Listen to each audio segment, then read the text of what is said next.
or after the Iraqi war, Jordan or Amman, let's say, had a lot of Iraqi refugees, Palestinian, refugees from Lebanon at Lebanese-Israel last war, and also from Syria nowadays. So you can see that everything changed. People think it's now another way than that in this time or this period that this movie is representing. My third point is there is in Jordan there is something called two entities, as I call it maybe. There is Amman, the capital of Jordan, where you go. It's like a Western city. You see everything. There's clubs, bars, everything you want. You can find in Amman. Okay. You go to other cities like Zarqa. Zarqa has own. I lived in Zarqa for 10 years, so I know the city also. So Zarqa has its own entity because it's a very, very weird, like different mixture of people who are living in Zarqa. There is people who work for military in Zarqa. There is people who are living like in small parts of the city, like the one we saw. It used to be a small camp at the time of Palestinian refugees, and it built itself to be a city. If you see, like you open your door and you are at the door of your neighbor. But if you go outside Amman, sorry, I'm gonna finish my word now. But if you go outside Amman to cities in the south, Jordanian cities, like let's say full of Jordanian citizens, not refugees. So not Palestinians, let's say, or from Palestinian rules, can go to cities in the south, and you can see that there are Jordanians from living in Jordan since like hundreds of years, but still they don't have the basic infrastructure. They don't have electricity, water, and anything. So it's not a case just of Zarqa or certain cities. It depends where you are in Jordan. Depends which kind of people you talk to. Most of the Jordanians who are in this group are from Jordan, are from Amman. So the way we talk, we are open. We know other languages, especially auch Deutsch. But if you go to other cities in Jordan, you can find young people in Europe. They don't have any connection with the world. So the problem that we have, just the last sentence. Sorry for talking too much. The problem that we have is lack of communication between each other in Jordan and with the world around us. So that's why we're happy to be here and to discuss it with you. Thank you. Great, thank you. I would actually like to now also involve our speakers. Anna, would you like to directly say something towards the comments and questions? Yes, first of all, I want to thank you all for all the comments because I think they're a very good representation of talking about Jordan, because one very little thing can have a lot of different opinions on it. And maybe to put a different perspective about films, it's very interesting, or it's important to know that the Jordanian film scene is still very small and it's a beginning stage, especially when it comes to feature films and a documentary like this. And it's important to see who makes such documentaries. So this documentary was made by a Jordanian who has studied and lived outside of Jordan for 8 years. And I think it's important to include a global perspective and to see what was discussed globally in the media a lot at that time when he made that documentary, and that was 9/11 terrorism and why, and people were interested in the question to why does this happen. And this film doesn't answer this question, of course.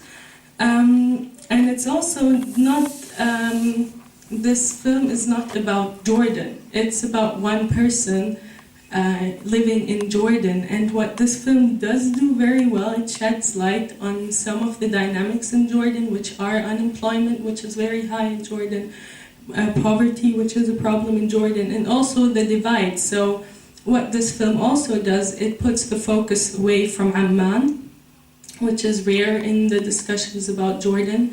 And let me just say one thing about several comments were about that the person changed his mind or he doesn't represent the true opinion on whatever. And studying identities myself, I think that he is not different or let's say shaky in his opinion, but he's doing something very human and natural. He's trying to survive, and he creates his realities to make sense of the world in in his different circumstances, and when the circumstances change, he has to make sense differently of his words. So I think that the question is not, is he real, is he fake, does he lie, does he have the right opinion, but it's like, how is he trying to survive in changing circumstances? And maybe one thing also to put the broader perspective when talking about Jordan. So, and also obviously, like, this is myself being a scholar from an Arabic country and living and working and studying in a European country, this kind of an audience is different, of course, because a lot of the analytical things that people do in universities have already come up, and I don't have to explain how Jordan works to those people who are from Jordan, obviously, but maybe just to see, like, there's around 6 million, 7 million people in Jordan, out of which half approximately are of Palestinian origin, out of which we have now around 500,000 refugees from Syria. There are already before refugees from Iraq. And this country is very diverse, and there are very many different positions and opinions and realities. And this film just shows the reality of one person. And yeah, I think that's important to keep in perspective. Dima, would you like to say something about the movie? Yeah. Actually, I have a small thing to say. This is the first thing that these accidents took place in European countries in the West. So looking at the movie and seeing this happens in Jordan, I think it's very, very important to see how it was planned and how did it all happen. Perhaps the point of views that were stated are highlighting a niche, very niche group of people. And I think that the whole movie represented a small local city. So to be able to analyze the entire idea of what really happened, maybe we need to take a global perspective of different point of views in order to analyze what has happened. And I think it's very interesting to know because such groups have actually increased rapidly during the past few years. And it's really interesting to see that such thing had happened in Jordan. Jordan is a hub for the Middle East. I don't know if you've basically heard about the Arab Spring. We've got people coming from Egypt, Syria, Palestine, definitely. So it's really interesting to see that such things are actually happening to a very important hub in the Middle East. Thank you. Thank you. In the movie, we've seen that Abu Ammar, as a Jordanian, leaves his country because of poverty and the lack of opportunities that he faces. But at the same time, we are seeing huge numbers of refugees that have come and are still coming to Jordan to seek refuge. And Jordan is, as you have already mentioned, the Arab country with the highest number of Palestinian refugees. I think it has about 2 million registered Palestinian refugees. And now it also has to deal with waves of Syrian refugees, while resources are still limited and poverty is high among certain sectors. Hannah, could you maybe explain to us a bit more how this situation of Jordan as an immigration country came about historically and what this means for the country? Yeah, I will try to do that. First of all, Jordan is very difficult, if not impossible, to imagine without its refugees. Jordan as a country exists since 1946. When it was granted independence by Britain, and only 2 years after that, thousands of Palestinians, which have grown now to about 3 million, have fled to Jordan. And so the Palestinians have been from the very beginning a major part in forming the country's reality and national identity. And now, to put maybe an analytical perspective, it's important to see what language we use. When I say refugee, that gives a very different idea than when I say Jordanian citizen of Palestinian origin.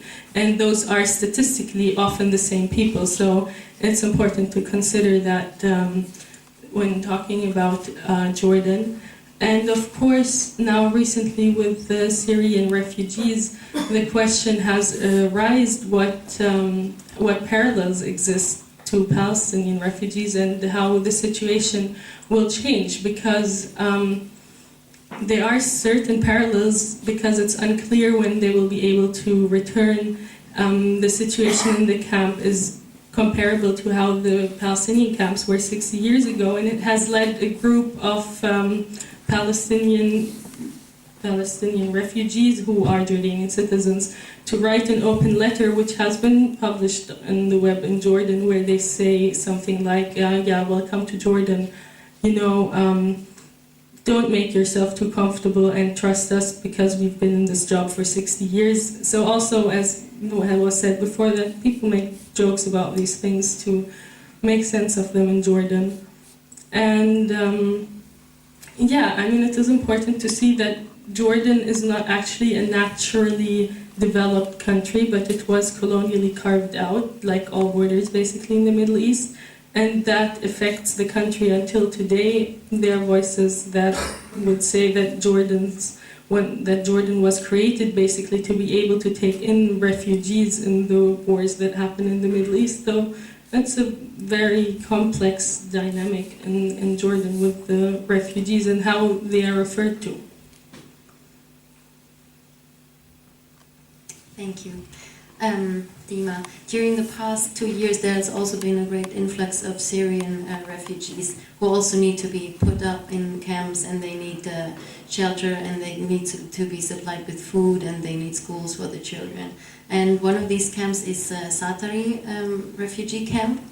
And I'm wondering whether it is difficult to establish all these new refugee camps in a country that has already economic problems and lots of immigration already. So I'm wondering, how does the Jordanian government react in this situation? Also, how do the Jordanians react to this? Okay.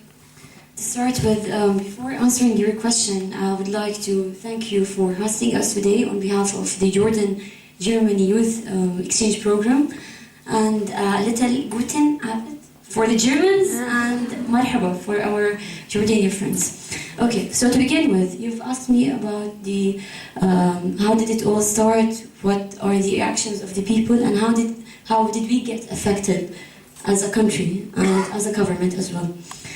Well, Jordan geographically lays between 3 to 4 important countries.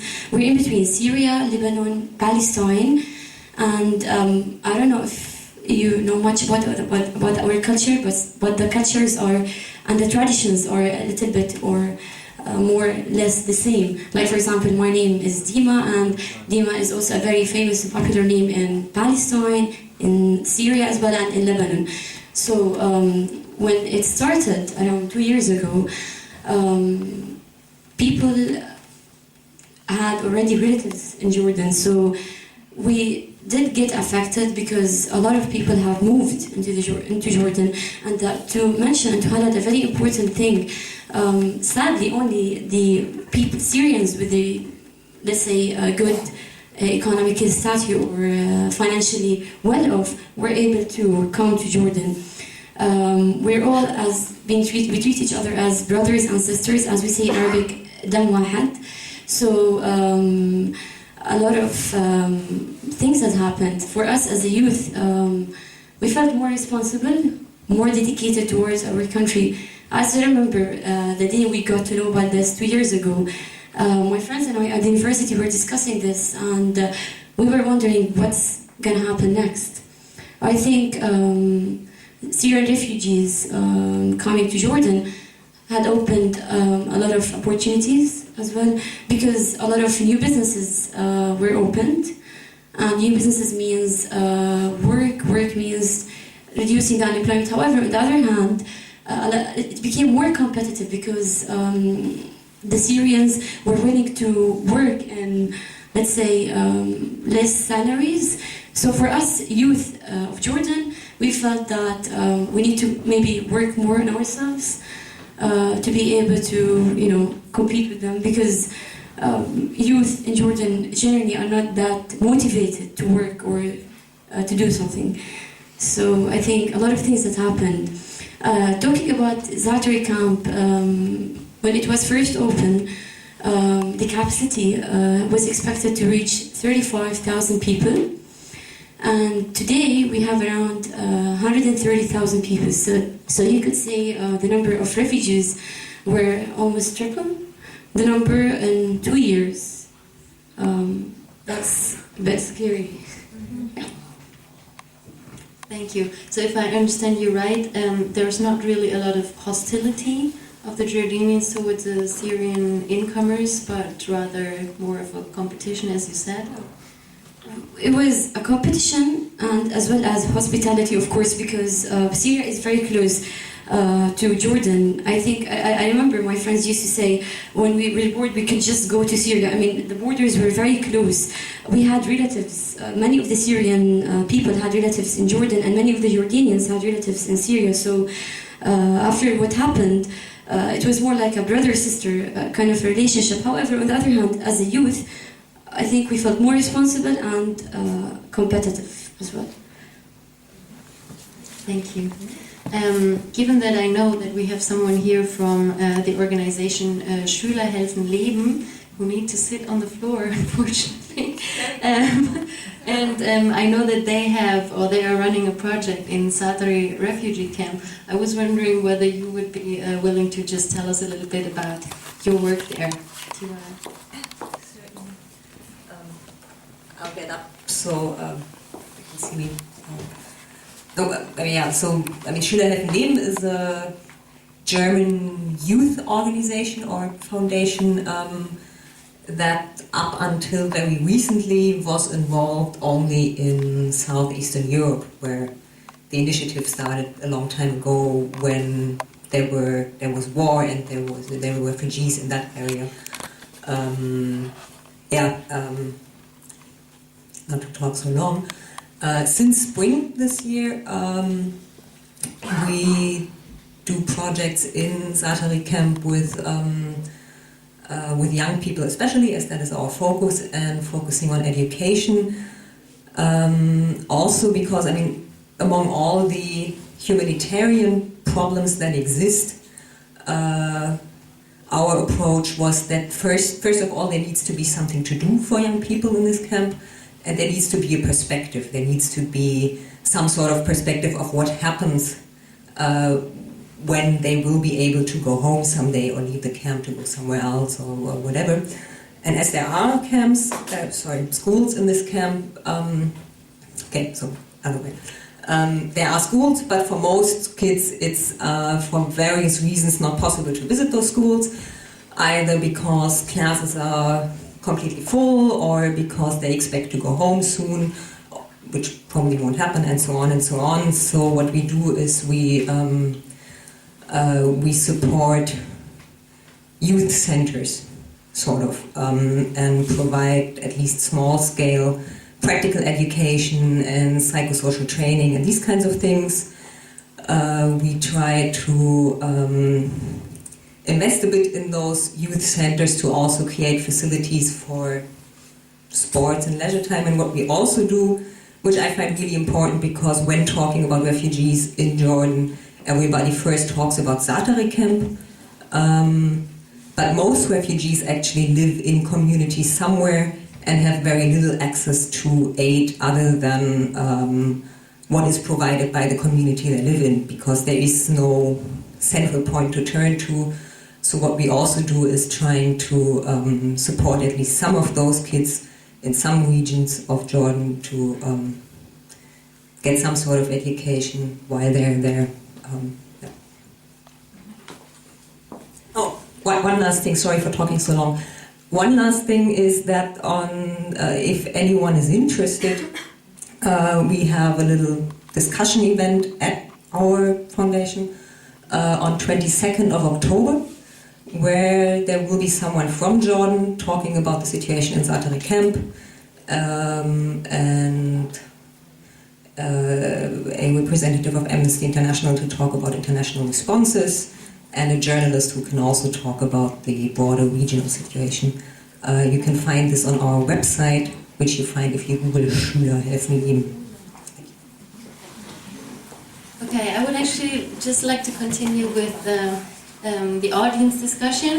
I think we have the potential for a lively conversation. So I invite any comments that refer to either the film or the topic of the refugees, or anything else that you would like to mention in this context.